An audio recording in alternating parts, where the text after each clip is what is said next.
எந்த பக்கம் வந்தாலும் நீங்க என் கொடாரம் தீங்கு என்னை அணுகாது. துர்ச்சன பிரவாகம் சூழ்ந்திட வந்தாலும் துளியும் என்னை நெருங்காது.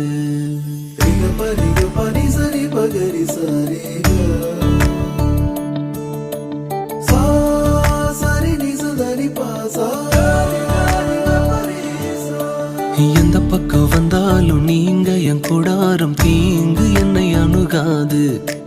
துர்ச்சன பிரவாகம் சூழ்ந்திட நின்றாலும் துளியும் என்னை நெருங்காது. சிறு வெள்ளாட்டு கிடை போல் கிடந்தே